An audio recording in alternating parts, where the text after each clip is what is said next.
Hello, everybody, and welcome to the Sync Society podcast. Today is going to be a real treat because we have my bestie, Alyssa Pierce, on the pod. Welcome. Thank you. Thank you for having me. And I hand selected this topic because to me, Alyssa very much so embodies everything this is about. So today is about the power of whimsy, which is defined, I had to get the official definition here. It is defined as a noun referring to the quality of being playful, quaint, fanciful, or oddly humorous. It represents charming, lighthearted, or imaginative approach, often resulting in whimsical, artistic creations, unusual, quaint objects. Common synonyms include whim, quirk, or quirkiness. I always love when a definition uses the definition in it. Mm. Whimsy is whimsical artistic creations. I didn't actually know that Like whim whatever that was its means. own word. Well, I guess that makes sense. Like I did this on a whim. That relates to whimsy then. Yeah, I didn't like connect. I didn't think about that too, Mm. or either. Alyssa, what does whimsy mean to you?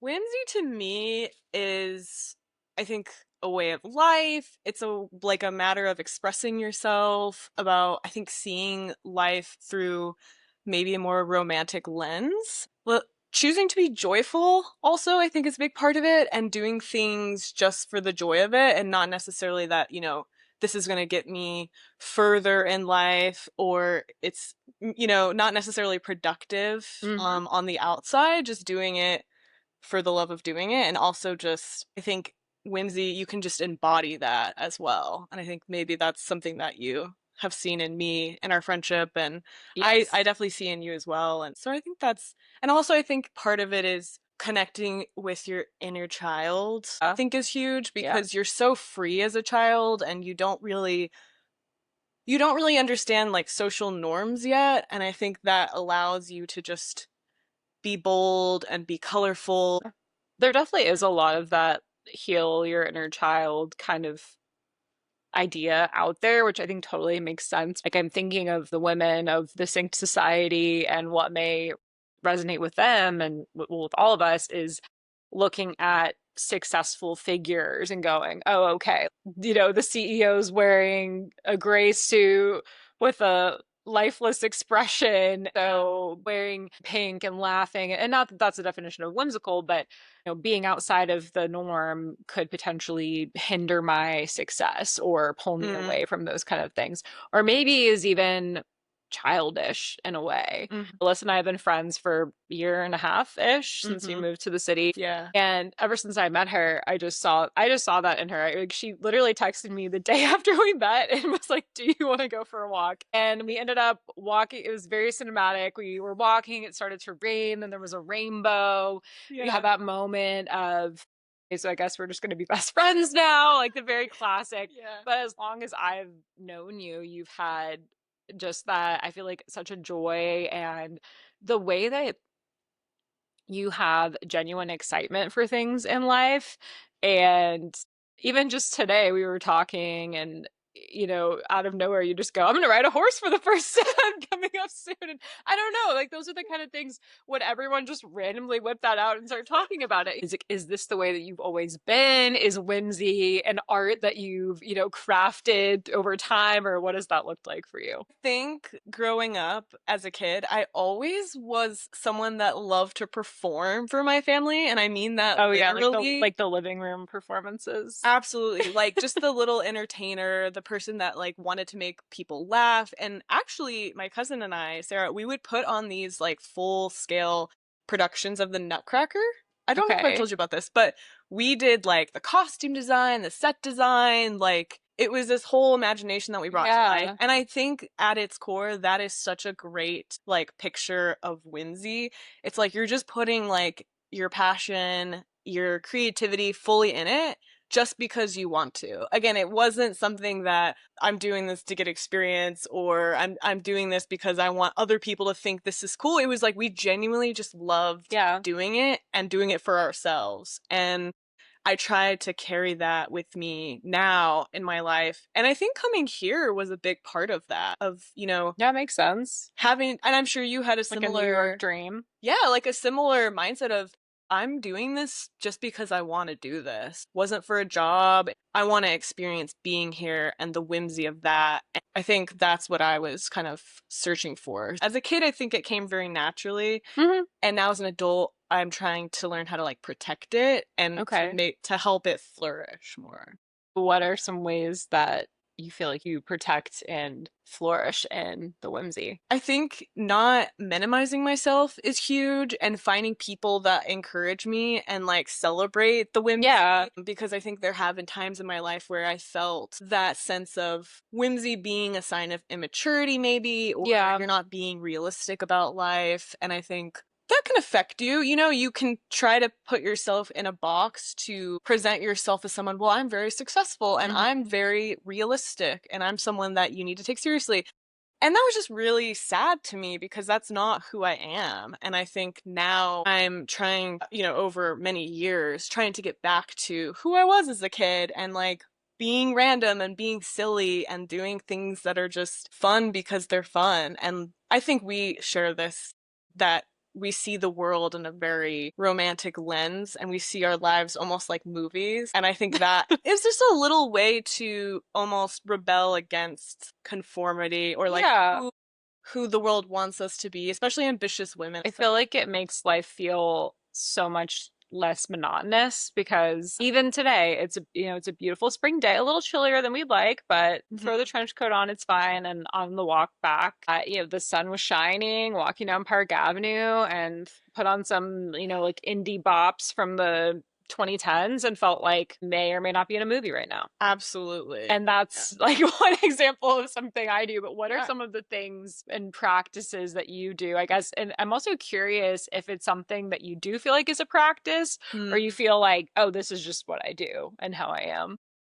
I think it's both. I Yeah. think for whatever reason, again, I just growing up, that was kind of my personality. And I think it was because I was very extroverted and like performative as a kid, and like I'm a theater kid, you know that. And so I think because I was around family and friends that really supported that and celebrated that and laughed with me, Yeah. I think that formed who I was today. So I do think partly it is just something that kind of comes more naturally to me, that I feel like I have the courage to be whimsical because I felt so supported growing up. Yeah. And again, surrounding myself with people that make me feel that way makes it easy to embody whimsy and silliness. Yeah. But in the times where maybe I don't feel like that, I think I do have to kind of create ways or days that, okay, I want today to be a whimsical day. And usually what that looks like here is going to the park and just reading a book. Hmm.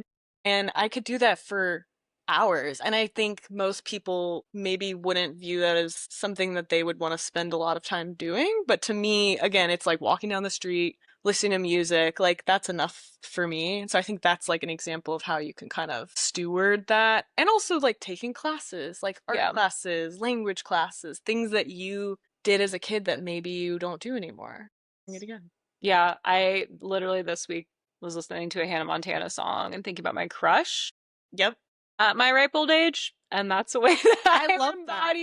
I have embodied whimsy, or I mean, they just had the 20th anniversary, Hannah Montana. I think calling back to those nostalgic things that it can be so fun. And even watching old movies, like there's something to that is so comforting, kind of reminds me of, yeah, like I mean, growing up with a younger sister, we played dress up and Barbies and make believe, or even just running around in the backyard and creating entire worlds of, Mm-hmm. okay, so you're this and I'm that, and this is the magical forest or whatever. You just make a whole new reality around you. And not that, you need to fabricate reality as an adult, but I think it's kind of like the perspective of what are you looking at, what are you focusing on, and Mm-hmm. how can you embody that joy even when, sometimes it's harder to do or it's not as realistic or expected for adults, especially Mm-hmm. for, high performing women. So I'm curious, you talked about growing up feeling supported. Have you ever felt like, or have there been situations where you feel like you are not supported or that you've needed to tone down who you are to be palatable to someone else? And what did that look like? Yeah, there was a time just in a friendship. They were a little bit more kind of a polar opposite, I would say. Okay. Very like analytical, wore like neutral colors, very practical. And I think during that time, I was striving to be more that way because I viewed that as, someone that has their life together. Mm. They think about life more realistically, and I've got my head in the clouds, and maybe I should be more this way. And so it was crazy because I literally look back and I could see how my life transformed, like even visually, like the colors that I Wow. wore changed, and like I got rid of a lot of patterns and things that I felt like, oh, this isn't, this is not practical. I want to get things that I can wear that are muted tones. And even though I still think that there's definitely some truth in that, I do love neutral tones, and Yeah. There's I think always there's room for a black on black outfit coming exactly. from And someone who wears that almost mhm. this is bold for me. For those who are Yes, watching the video, I am she's wearing like wearing a a maroon maroon. cardigan and that's pretty crazy for I me. love that you pulled that out for this episode, Of actually. That's course. perfect. That's actually I didn't Yeah, even plan right? it. I was just feeling whimsical. I know. You just felt it in your bones. But yeah, not saying anything against the neutral Yeah, tones. I'm yeah, not yeah. saying there's No, anything no, yeah. wrong with that. I think it just was representative of also how I was kind of tailoring my personality a little bit and Yeah. like making myself a little bit smaller because I wanted to be accepted by this friend and by this like community at the time. And I think that might be where a lot of women fall into, is that trap of, well, I have to be one or the other. And I don't think that's true. I think Sync Society is such a great example of how you can be both. Like you can have balance. You can Yeah. be the high performing woman, and you can also be someone that listens to Hannah Montana walking down the street just Yep. because it's fun. And like, Why not? I think you can be both. You can. And I think it's almost been a superpower in a way for me in the corporate world. I definitely mean business, and people Yeah. know that, and I get stuff done. I'm also not a small talk, surface level kind of person. I think some people think that cultivating relationships or whatever in a workplace is anyone got any weekend plans or how's the weather out there? And those are fine. Sometimes you need those to kind of bridge the gap. But even if, there's always like if my camera's not working and just kind of making a little joke out of that, like, I would love for you guys to see me, but camera's not cooperating, but Right. lovely to see all of you and your smiling faces, haha. Or just something Yeah. like just making light of situations and not taking myself too seriously in the corporate world. Again, doesn't mean like it is completely not conflicting with hard work ethic, Yeah. getting things done, but it also helps me and everyone else. I think it reveals the humanity of we Hmm. aren't corporate robots. We aren't just clocking and clocking out. This is, I mean, for better or for worse, where we spend a lot of our time, the bulk of our time. And so if you can't bring yourself to work, which for me maybe is a little more whimsical than the Yeah. average human or than the average human will allow themselves to be, that helps me actually get through the work week and deliver results because I don't feel like I'm Yeah. masking or trying to be someone that I'm not in the process. And again, I think that has actually forged more positive relationships and outcomes than otherwise. Let's talk about women and whimsy. Yeah. I think there's this perception that potentially this is a woman Hmm. focused trait and that it can sometimes be seen as impractical or immature and can sometimes be weaponized against women as well. I'm curious if you resonate with that at all or if you feel like you've seen that and just kind of general thoughts. Yeah, I mean, I think specifically I saw it a lot in that past friendship. It felt a little bit like weaponizing something that I was so proud of in myself against me. And I don't Mm, know if that was intentional or I was kind of striving to be something that I really wasn't meant to be. I think in a larger sense, we do tend to live in a world that celebrates the opposite of that, of like grinding and like put your head down and be successful and like literally like don't do anything else, just like focus on yeah. your career. And I think our generation is changing that for the better, of like, no, you should, like, your job is your job sometimes. And like sometimes that's just a means to do the things that you want to do and like live your life and have fun. And I think that's something I've had to realize definitely with work is my career path is not necessarily my passion. And I think that's okay Hmm. because again, it kind of allows me to do things that I want to do. And I think when you feel filled up in your life outside of work, it makes it, doable to show up to work and Yeah. like get the job done and be a light presence in the workspace. I think it takes a lot of courage to be that light, especially in like male dominated fields where Yeah. your femininity is a little bit, it's almost not rebellious, but it does in a weird way sometimes feel very like I'm choosing to not conform to like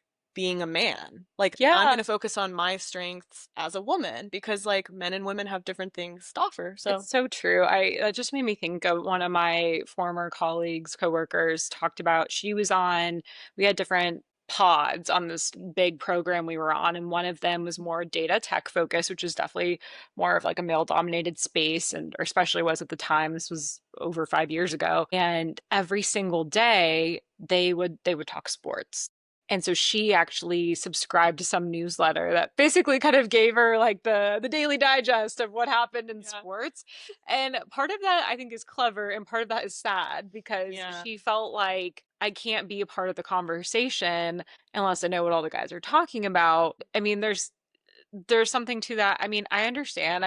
There are probably things that as women we talk about that if there was the only guy on the team, he could potentially feel left out. Like, okay, Yeah. maybe I'm not watching Love Island this season or whatever the case may be. Or maybe I'm unfamiliar with that new beauty product that just launched that everyone's raving about the Yeah. what have you. I don't know. I was trying to think of things that are like distinctly female, but they can relate to anyone. But basically, I can see that, but it's the kind of that conformity thing. When you were talking, I also my wheels were spinning about even going back to that situation where you felt like you had to change yourself. Do Hmm. you feel like it was more that environment was belittling your whimsy, so you felt like you needed to change, or did Hmm. you feel like I want to be a part of this friendship friend group? And so, based on what I'm seeing, I need to conform and change myself. Do you feel like it was more internal Mm. or external, or if it was a little bit of both? I do think it was a little bit of both. Yeah. I think I kind of, again, I think I was a little bit more malleable back then. I think, I can't remember when this was exactly, maybe during college or shortly after, but and you'll know, I mean, like after college, the whole world opens up to you, and you Yeah. kind of have this second realization of like, whoa, like who do I want to be? And, for me, it sometimes is formed by like the people that I'm around. And so at that time, I was kind of just observing, and I felt like, okay, maybe I need to be more like this person because they're the typical, they're more successful, they're more mature. That's just the way that I saw it. And I think that there were definitely things that I gained out of that, but it also made me realize at the time that I got so far away from who I was. I saw the contrast between that version of me and the version of me now and, before. And it just made me realize how much I want to be like this now. Yeah. I tried that out and I don't really want to do that. And so I think it was like a little Yeah. bit of both. I feel like that's so normal for your, yeah, like post grad experience of kind of Yeah. like, okay, who am I outside of the confines of even the schooling system? And okay, now I'm probably living more independently than ever, trying to figure Yeah. it out. It makes a ton of sense. And it can be easy to not lose yourself along the way, but kind of you ultimately come home to yourself, or you would hope. But Right. sometimes in the process, you're trying on different identities and kind of seeing what fits. I think you've also experienced this as well. Like, since Yeah. you've been in New York, you've kind of talked about that, even transformation on the outside, but also I think for you, maybe you are coming back to yourself in a lot more ways. Yeah, I would say so. I'm curious what made you say that though? Like what specifically? Well, I mean, like a really great example is your hair. Like, as silly as that might sound, like you Yeah. have said that and expressed that to me of like, I think at your last birthday in February, like you felt more like yourself than you ever have. Mhm. And I'm curious, just really quick for you, do you think that kind of external embodiment of yourself is like aligning with you coming back to yourself internally as well? I think to a certain extent, yes, because growing up in Texas and being a part of these environments, I think you kind of see an archetype for what you should or could be.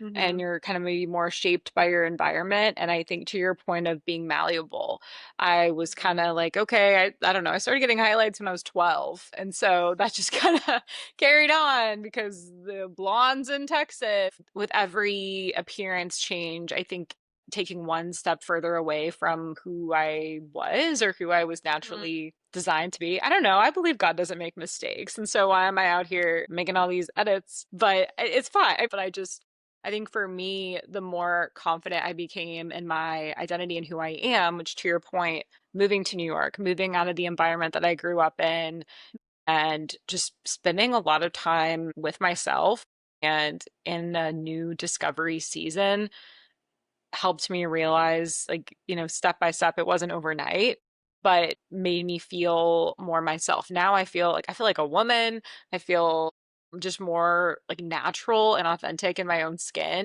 But I also feel like I've reached this new level of maturity in my life where I I'm putting focus on the things that actually matter, that I Mm-hmm. actually should be caring about, as opposed to what are other people thinking of me, or even just like putting my worth in accomplishment and that sort of thing. And I love embracing the whimsy as well. That's one of the reasons why we connected as friends. And I feel like our friendship has been a really powerful part of that transformation experience for me too. We are not friends because of what each other has accomplished. And in a lot of ways, we're also not friends based on history or who we once were. We have not known each other that long. And Mm-hmm. yet I would consider you like, I'm your emergency contact, right? Yeah. You should be fine. I should update that somewhere. But it's that level of depth and closeness that is really powerful. I think realizing that people in my life love me just for who I am made me feel empowered to do the same thing. Mm. And then I can have more fun and joy because I'm not worried about adding to the list of accolades or hustling for worthiness in the process. Mm-hmm. I can have fun and I can have friends who don't laugh at me for listening to Hannah Montana or whatever it is that day. That's just our prime example that we keep coming back to. But yeah, it's a really freeing feeling. And yeah, for those who are like watching on the camera and see my hair's like this kind of, I don't know what, blonde. I used to be bleach blonde for many, many years. But to me, like when I look in the mirror, I feel like I really see myself. When I look at old pictures, I don't always feel that way. Yeah. Yeah. That's big. That's huge. Also, something else I do need to add that goes along with this topic Yeah, is like we took a trip to Paris and we did. Amsterdam in February, and one of the things that we did I know what you're gonna say. was we would watch a Barbie movie every night. And let me tell you, that was like the joy of my life. Like that was just so It fun. was the Like peak part. classic No. girliness, classic whimsy, What childhood. really came from we did a full week or whatever, 3 nights in Paris, 3 nights in Amsterdam, which first of all, Hmm. going to Paris over Valentine's weekend is whimsy filled in and of itself. Absolutely. So we saw like roses in the back of a truck, we saw heart balloons, Ugh. I was wondering how it would differ from like the Americanized Valentine's, but Mm. no, the Frenchmen were running around with their flower bouquets as well. We love So to see it. we do love to Yeah. see it. So we did that when we took the Eurostar train Yeah. to Amsterdam. We're in Amsterdam, we're bopping around, and we started. Where did it come from that we started singing? I don't know. So we just started Oh, singing. We started singing from different musicals and different movies. And somehow, again, you're like, where are we singing? I thought it was after the dinner on We Valentine's Day. did You were singing something from Moulin we Rouge? did, yes, we did also sing in the alleyways Okay. of Paris. But okay, so we just were singing Two whimsical girls. as two whimsical girls do in Europe. We were singing, and somehow we went from, yeah, different, because we were by the Moulin Rouge. Yeah. Here's how it all started. We were by the Moulin Rouge. I'm singing a song from Moulin Rouge. Finds its way to us singing multiple other musicals throughout the next 24 hours. Then eventually we somehow, I think I turned to her and I said, did you ever watch the Barbie movies? And then we started singing the Barbie movies. And then we thought, why not watch them? Because they're these little 90-minute lighthearted movies, and it was just sweet and fun. Like we just would get cozy, grab a cup of Yeah. tea after our day exploring and watch a Barbie movie. And I mean, hey, why not? It was a dream for It me. was so fun. So It made me giggle, you know? Like fun. it made me feel warm and fuzzy. Yeah, that's the power of The whimsy. power of whimsy. Yeah. I love that. What would you say to, we're talking about leaning into our whimsy, which I feel like, again, through our friendship and lots of other areas, we've been able to do that.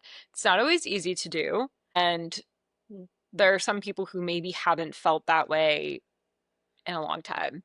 So, what would you say to the woman who feels like maybe, play and rest are maybe frivolous, unnecessary, it's not productive, and almost doesn't even know where to begin with leaning into whimsy? Yeah, I think it starts with daring to do it in the first Ooh. place and like having the courage to view, you know, like your passions and outside of your career, whatever it is that you might be working toward, as just as valid as those things as well. Mm, And seeing them as investments in your mental health, in your creativity. Like, I think everyone benefits from tapping into that side of their brain. If that's not, you know, maybe what your career field is in. Seeing that as valuable to yourself and having the courage to do it. And then I think the second practical step would be what is it that you're interested in that genuinely you just like doing? And again, I think a really helpful thing to do is like when I was a kid, what did I do that brought me joy? Or maybe something that I saw someone do that I never got to do. Like something for me that I always wondered was like playing an instrument, like a musical instrument. yeah. Because my mom played the saxophone. I'm like, I wonder if I would ever be good at that. And so I just picked up ukulele, like whenever I was in high school, because my friend at the time played and I was like, hey, like, can you teach me how to do this? And it's just something that I sometimes do, like from time to time. Like I can just sit in my room and play ukulele and it's so fun. And is it productive? Not really, but that's something that, you know, I could take and sometimes I do. Like I'll make a video and I'll post it and that Hmm. makes other people feel joy or just doing it simply because you like doing it Yeah. and tapping into that. So that's what I would say. I love your perspective on saying or pointing out that chasing whimsy is brave and courageous because I think that there's this misconception that, again, yeah, it's frivolous or just Yeah. kind of maybe immature or whatnot. But to say that this is something that requires bravery is, I think that's really empowering. It's Mm-hmm. empowering to the woman who maybe hasn't felt that way or has felt like that side of her has been squandered over time to know that Yeah. it might actually be kind of scary. It's not even like, oh, I'm pushing this to the side because it's frivolous. It's kind of scary to admit to yourself, what do you like doing? What are you going to do that maybe doesn't have tangible ROI? You're not monetizing a side hustle. Even for me, I really do like working out. Mm-hmm. Something I've realized, this is a good example. I like working out, but I loved going to workout Mm, classes. And there's a yeah. big distinction there because I thought, okay, great to kind of, oh, let me take a look at my budget. It's a little expensive to go to a bunch of classes all the time, but I'll just get a gym membership, whatever. So, what I was Mm-hmm. doing is going on runs or going to a gym, kind of putting my headphones in, doing my thing. And sure, get the endorphins from the workout. I'll play a great playlist, get through it. And I definitely feel productive and I feel like, okay, I'm checking the box of getting my workout out, but I Mm-hmm. wasn't really having fun. And so actually recently I bought a 5 pack to Solid Core. Shout out Solid Core, free advertising. But Sponsorship. the sponsorship come through Solid Core. I would love a free class package. Anyway, but I got a 5 pack and have been going every Saturday, and it is so fun. That's I awesome. love it. I love going. I love being a part of something. Yeah. And yes, it's totally an effective workout. I do believe that. And that community aspect and the specialized playlist and again, doing it alongside everyone else is so fun. Same Mm-hmm. thing with, could be cycling classes. There's another studio I love out here called Dance Body. Mm-hmm. I think dancing is one of the most powerful things a woman can do. Absolutely. And that one is jumping around on a mat and you're sweating and it's workout for sure, but you're also, for me specifically, I love doing things to the beat of the music, Hmm. being in the rhythm, Yeah. being in sync. Wink, wink. Anyway, I do love it. And that's something that I notice if I'm removing that from my routine, makes me sad. I Yeah. have to have that. And so anyway, what I'm trying to say is I didn't realize the way that that was the reason I loved it so much was the whimsical side. The fun music, the dancing around, being a part of things with people. That's what I loved. It wasn't necessarily, again, workouts are fine. I love workouts, whatever, but incorporating a little more whimsy back to that area of my life has been Yeah. really powerful. Yeah, that's a great example. Yeah. Absolutely. And again, like you're saying, it's not, maybe the most straight shot way where if you're by yourself, like I'm just gonna put my head down. But I feel like that's such a great example of how, sometimes women in the workforce get. I need to just grind and put in the hours and like that's fine, but I do think the purpose of these conversations is to caution ourselves and think, if you keep doing that, you run the risk of getting burnt out. And I Yeah. think you owe it to yourself to strive towards a balanced life. And you deserve that. You deserve to have fun and to have whimsy, Yeah. like you're saying. And like, if that means sprinkling it in from time to time, like, do Yeah. it. Like, just have fun. Yeah. And I Yeah. think it's actually helping me realize like some of the things that women, high performance women, are always looking at is optimization. The areas where it's kind of like stop and smell the roses, Yeah. where I remember a time I decided to walk home through the park. It was going to take almost double the amount of time as if I took public transportation, but I didn't really have anywhere to be. I was coming home from a dinner or something. And so I just walked as Yeah. the sun was setting.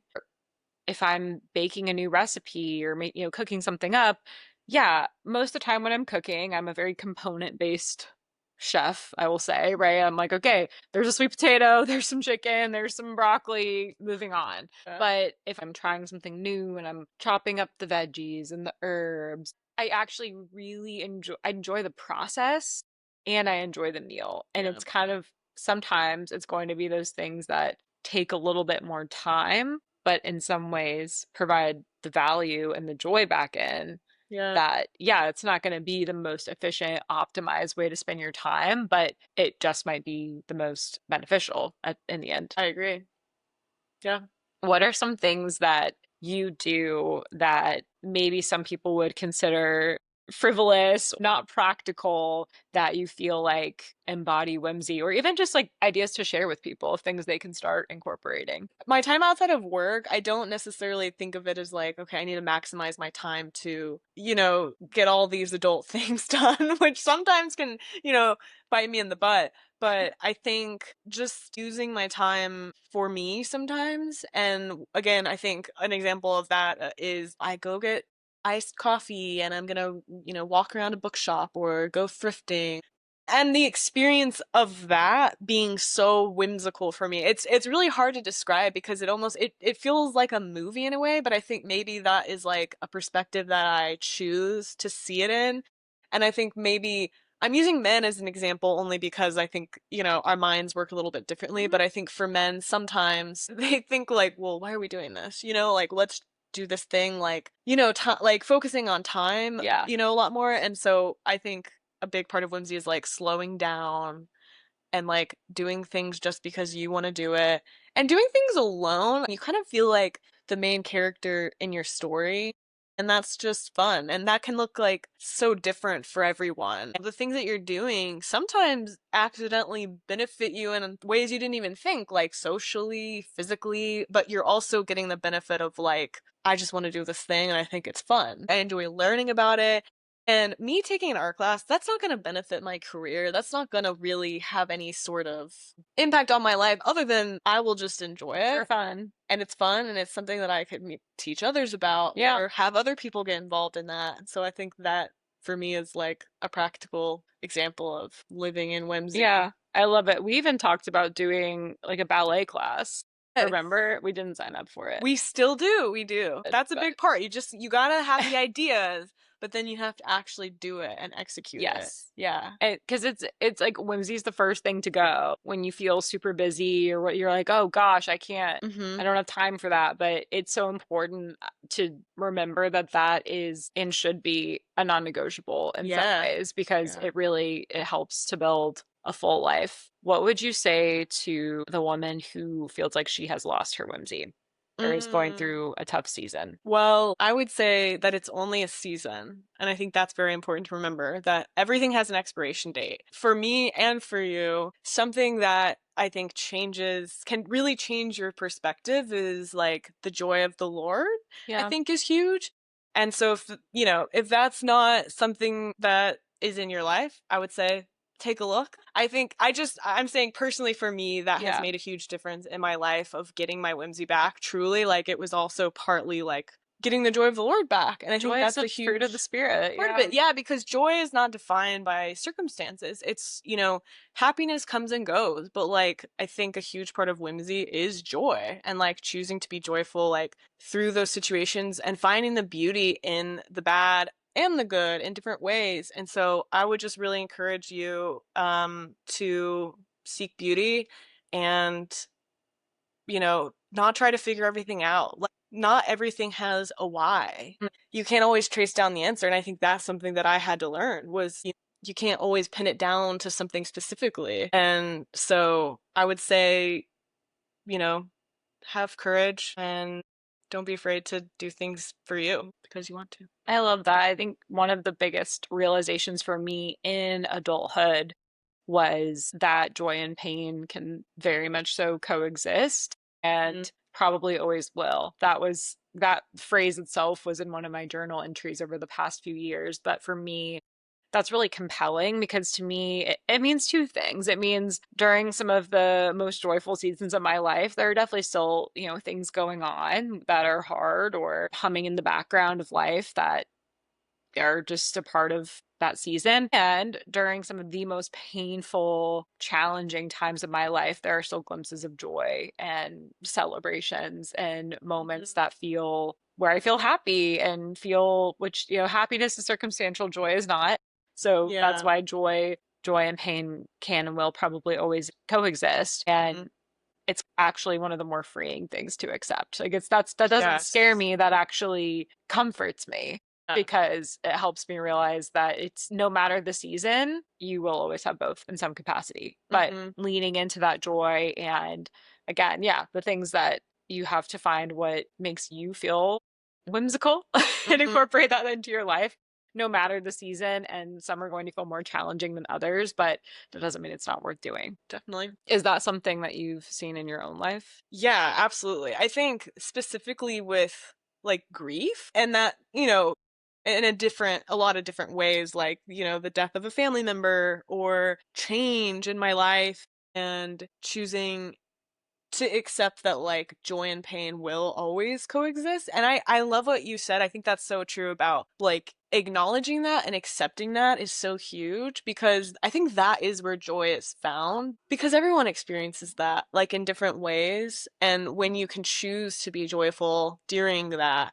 you can't lose. If everything was taken away from me, like I still win, you know? Yeah. And I think again, so that goes hand in hand with whimsy in a way of like the Lord gives me boldness for one thing to be me and to be accepted by others, but also I don't need that. I don't need for man to love me. Like as long as God loves me and accepts me, and he does, and he accepts you, like nothing else matters. And obviously that's a lot easier said than done because, there's a lot going on in our minds, but I think that's a huge part of whimsy is joy and accepting that I'm always going to face times of pain, but also times of happiness and finding joy and whimsy in the in between. Yeah. That is beautiful. Thank you for coming on today and for all of the wisdom that you have shared. If you could leave the community with one thing today, what would you say? I would say that, again, whimsy is not a waste of time. And I think that everyone deserves to experience whimsy. And I do think that you need to be bold and you need to take that step to realize that, you know, life should be fun. And that doesn't necessarily mean that, you're just running around doing nothing. Like, you Yeah. still have responsibilities and like goals that you work toward. But in the little pieces of life, finding those moments where you literally stop and smell the roses Yeah. and just slow down, and that you can have both. It is possible. And I think we live in a culture and a world now where we're fostering that mindset, and I love that. Yeah. I'm like, let's all, be about that. And so, yeah, it's possible, guys. It's possible to have whimsy, and you deserve it. And yeah, it's great.